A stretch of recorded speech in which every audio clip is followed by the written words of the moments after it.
Hi all, I am Asha SP, Research Scholar, Department of Commerce, SN College, Kollam.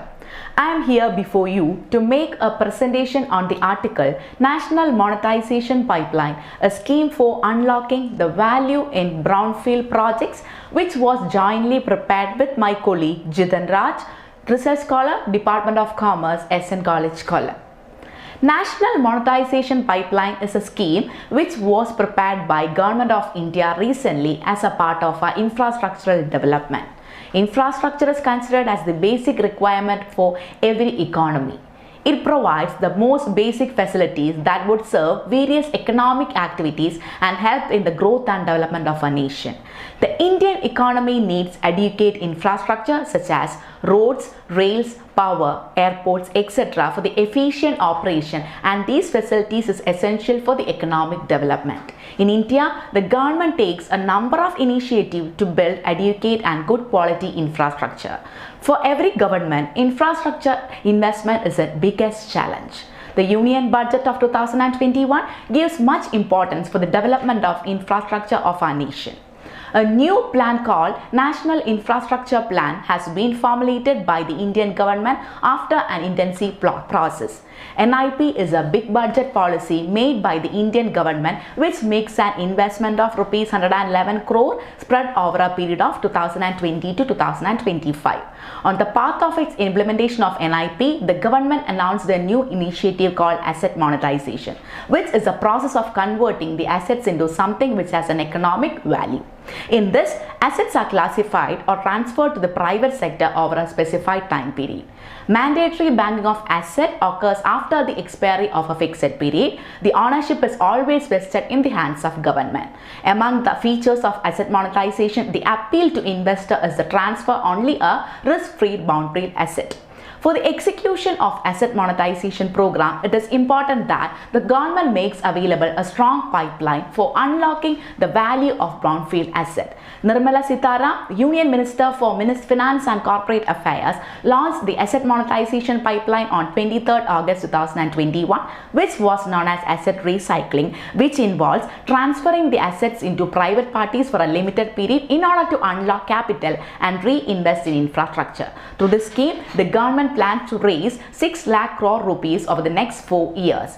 It is scheduled to operate two-part process. First is the monetization of existing assets through the sale or lease of these assets to private sector. Secondly, reinvestment in new infrastructure using the proceeds received in asset monetization. Its main objective is to unlock the value of investment in public sector asset by tapping private sector capital and their effective participation for infrastructure and public sector enterprise and government departments. NMP includes around 20 class assets with 12 line ministries. This includes roads, ports, airports, railways, gas, pipelines, etc.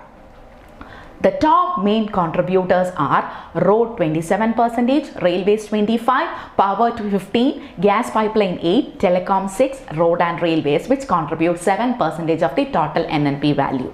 The asset covered under NMP is classified as core assets and non-core assets. Monetization through disinvestment and monetization of non-core assets such as land and building and real estate assets have not been included in NMP. NMP includes around 20 class assets with 12 line ministries. It is primarily implemented through methods, direct contractual approaches as PPP concessions and structured financing models such as Infrastructure Investment Trust and Real Estate Investment Trust. It is interesting to note that asset monetization is not a new concept. As a sequence, there are no issues regarding land acquisition, financial constraints, environmental impact, or any other clearance. As a part of NMP, 3 components are particularly crucial: monetization rather than ownership, transfer of de-risked brownfield asset with constraints, as well as contractual framework with key performance indicators and performance standards. It may be possible to build more infrastructure and create more employment. Furthermore, the respective ministries can create much needed infrastructure without waiting for the annual budget allocation. Adding to that, new infrastructure development does not create any additional tax burden on the public. NMP will implement a new user pay system. Then let's look into the challenges of NMP. Most people have doubts regarding the achievement of yearly target.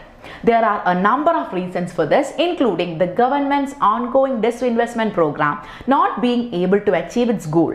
Asset monetization success is largely dependent by the way it is implemented. This requires the coordination and cooperation among concerned ministries and private sector players, and also requires bureaucratic efficiency. Further, the concerned ministries must create policies and guidelines that ensure private participation and enable the asset to realize at their true value. Otherwise, private sector may confine to these sectors which are more attractive to them in, or private companies would bid with low value. It is mainly due to some of these sectors are not much profitable, uncertainty about its revenue streams, and ultimately lack of efficient policy framework, etc. It may lead to loss for the government. Some sectors were unutilized, concentration of more public asset into a few private companies, and creation of monopolies. As a result, there is a possibility of high political opposition and thus failure of the scheme. Managing public sector employees in the private hands is a major problem. If private company is not able to manage these people effectively, there is a chance of excessive political resistance. In addition, there is a possibility of increasing the price of those public services, which may lead to public unrest. Many people believe that they are already paid for its development by the way of tax. So why should they pay for it? However, it is possible only through a comprehensive monitoring of public authorities throughout the life cycle of a contract. Otherwise, profit-motivated private operators may make a profit at the cost of general public. So we conclude that the success of asset monetization is largely depends upon the efficient set policies and guidelines. In contract, NNP become a big failure. Moreover, this is vulnerable to political influence. There is no guarantee that private players will make the asset profitable. This can be evident in bankrupt cases of many private companies. Several job losses may happen because private companies believe in more efficiency and less human resources. There is a risk of over-exploitation of asset by private players. The government core infrastructure asset also taking care of public welfare. If private players were raise the prices, the public has to pay more, and this will become a burden on the public. A sizable inventory of infrastructure asset has been created of the past decade through public investment, which can now be leveraged for tapping private sector investment. For the asset monetization initiative to travel in the right track, it is important that the government makes an availability of strong pipeline of effectively structured project. NMP is in monetizing underutilized core asset. This money can be utilized for national infrastructure pipeline, and this can improve the country economic infrastructure and economic progress. And that's all about with my topic. That means National Monetization Pipeline is a scheme which was launched by the Government of India for unlocking the value in brownfield projects. And thank you so much.